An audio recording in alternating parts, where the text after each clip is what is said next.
끝났고요. 자, 이번 시간부터는 이제 여러분에게 선택으로 이제 있습니다. 그래서 우리 여러분 중에서 이제 어떤 것을 선택하실 건지 여러분 신중한 선택을 하셨겠으리라 믿습니다. 그래서 하나는 청소년 이해론이고요.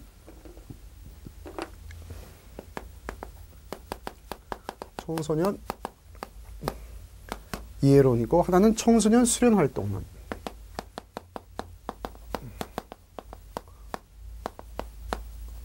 이렇게 두 가지 중에서 여러분 여러분은 이제 청소년 이해론을 선택하신 분들이 듣는 것입니다. 그래서 사실은 이제 청소년 관련된 과 이제 해서되는 청소년 수련 활동론보다는 청소년 이해론을 선택하시는 것이 훨씬 더 용이할 것이고요.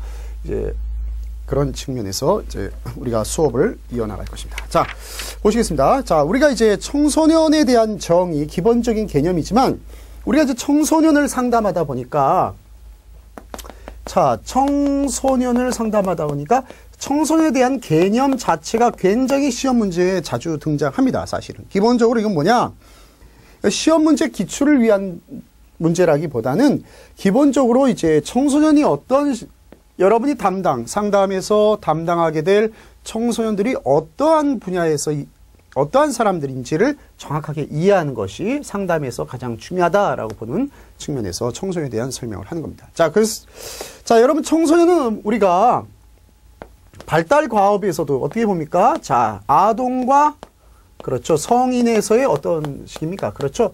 과도기적인 시기다라는 건 여러분 이미 잘 알고 있을 겁니다. 그러면서도 여러분 자, 신체적으로는 어떻습니까? 자, 우리가 생식 능력이나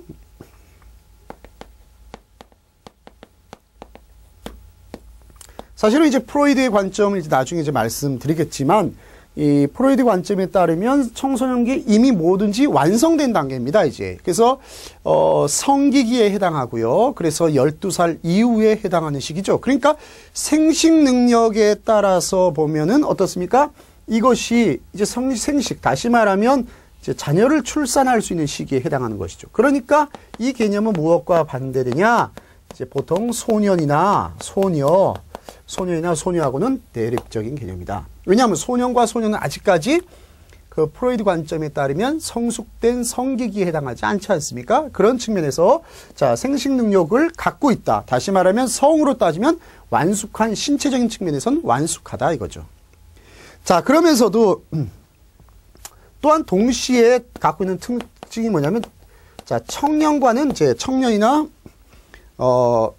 이 청년과의 그 차이점은 뭐냐면 이제 성장 과정에서 성장의 진행의 측면에서 보면은 분명히 어떤 측면이 있냐, 청소년은 말 그대로 청년과 그렇죠 소년이 그렇죠 합쳐진 합성어죠. 청소년이다라는 거죠. 그러니까 청년도 아니고 또한 소년도 아닌, 다시 말하면 청년과 소년 사이에 있는 과도기적 시기입니다. 그러니까 아동과 성인기라는 발달의 진행 상태에서의 중간 단계에 속하고요. 그 다음에 생식 능력으로 따지면 분명히 뭐다? 소년과 달리 완숙한 상태다 이겁니다. 자녀를 양육할 수도 아니 자녀를 생산할 수도 있죠. 그렇죠? 그 다음에 청년의 과정에서 뭡니까? 완전한 그렇다고 청년처럼 성숙한 단계 모든 것을 판단할 수 있는 시기도는 아니다라는 거죠. 그래서 이런 표현 자체가 사실은 이제 우리 영어에 이런 표현 있죠. 아돌레상트. 자, 아돌레선트. 그렇죠?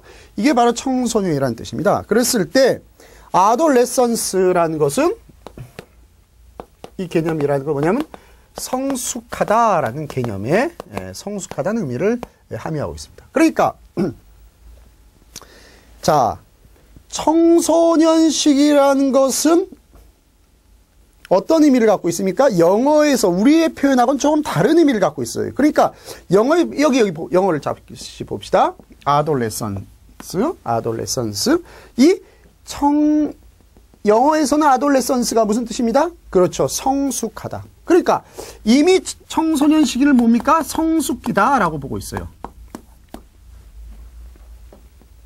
그런데 우리 말에는 말 그대로 뭡니까? 청소년이라는 개념은 뭐다? 청년과 소년의 중간적인, 그렇죠? 청년도 아니고 그렇다고 소년도 아닌, 소년은 넘어섰고 청년은 아닌 이 상태를 청소년기다라고 얘기한다는 거죠. 예. 그 용어에서 우리가 알 수 있는 것은 뭐냐? 바로 과도기적인 개념을 의미하고 있다라는 것을 우리가 주의 깊게 살펴볼 필요가 있다라는 거죠. 그래서 여기서 우리가 생각해 볼 수 있는 것은 과도기란 뭐냐? 자, 우리 시계의 과도기라는 것은, 자, 과도기라는 것의 의미를 우리가 좀 살펴보면 말 그대로, 자, 아동기에서 성인기다. 아동은 어떤 거다? 그렇죠. 아직 미숙한 단계죠. 그렇죠. 그 다음에 성인은 뭐다? 그렇죠. 성숙하죠. 네. 그러니까 아직까지 미숙 단계는 아니고 그렇다고 완전히 성숙한 것도 아닌 이 중간적인 단계를 과도기다라고 보는 거죠. 그래서 우리가 이 특징들을 살펴보면, 자, 우리가 다시 한번 정리해 보면 신체적으로나, 그렇죠? 자, 생리적으로나, 그 다음에 뭡니까? 심리적으로 또는 사회적으로, 예, 예, 이것의 이중적 특성을 갖고 있다. 그래서 자 보세요.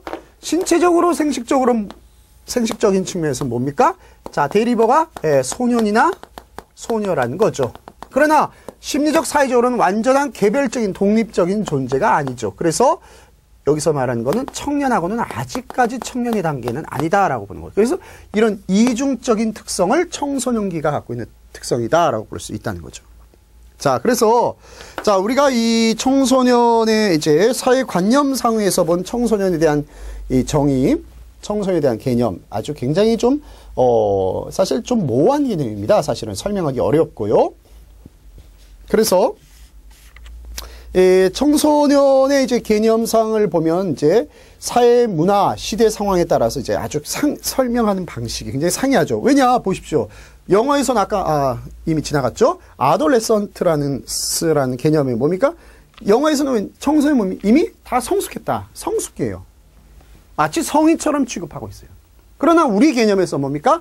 청년과 소년의 중간적인 개념, 다시 말하면 과도기적 개념을 설명하고 있다는 거죠. 그러니까 영어권과 우리 언어권에서는 상당한 차이를 보이고 있다라는 걸 이해할 수 있겠죠. 자,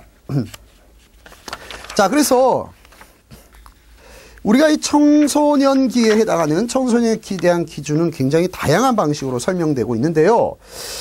자, 청소년에 대한 구분 방법. 그럼 몇 살부터를 청소년이라고 할 수 있느냐라는 개념을 우리가 살펴볼 수 있겠죠. 그랬을 때, 자, 우리가 청소년에 대한 설명은 이제 유엔이 정한, 이것은 1985년도 유엔이 정한 방식, 1985년도 좀 다소 과거의 것이에요. 그럴 때 청소년은 어떻게 보냐?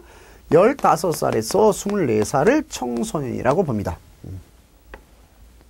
그 다음에 이제 국제식량기구 FAO 국제식량기구에서는 어떻게 얘기하냐? 대략 10세에서 24세를 청소년이라고 보죠. 근데 우리가 가장 관심 있게 봐야 될 거냐 뭐냐면 청소년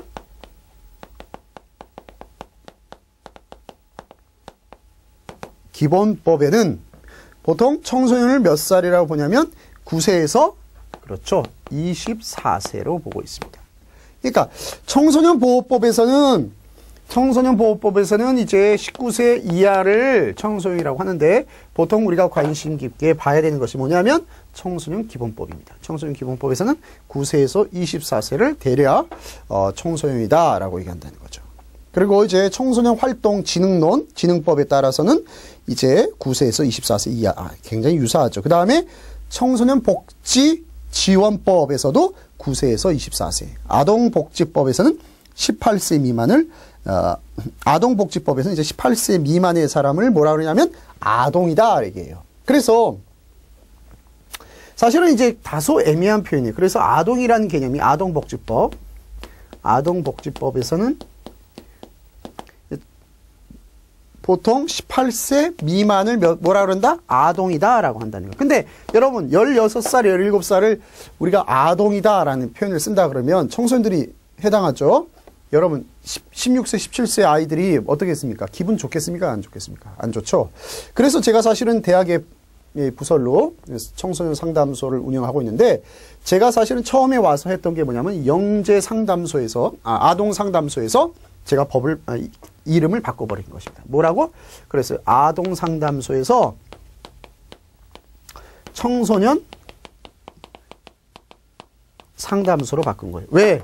아동 하니까 마치 초등학생 아니면 저거 늦어도 초등학교 5, 6학년 이상은 가기 힘든 상담소처럼 느껴지잖아요. 그래서 청소년회라는 표현을 썼어요. 그 청소년이라는 것은 어떻습니까? 제가 청소년 기본법 아니면 청소년 활동진흥법, 청소년 복지지원법에 따라서 대략 9세에서 24세 해당하니까 대부분의 학생들이 이 상담소에 와서 참여할 수 있도록 했고요. 그 다음에 특정한 사람들에게 해당했던 영재 아이들에게 상담소가 개방되었었는데 이것을 모든 사람에게 풀어버렸어요. 그래서 청소년 상담소 반드시 영재 아이가 아닌 어떤 소속이 아니어도 상담받을 수 있도록 제가 지역민에게 풀어서 상담소의 이름을 바꿨습니다. 자, 그처럼 우리 청소년이라는 개념이 굉장히 중요해요. 그래서 제가 볼 때는 아동복지법에 따른 아동이라는 표현보다는 이건 좀 적절하지 않다 시대에 오히려 청소년이라는 표현이 적절하다라고 보고 있어요.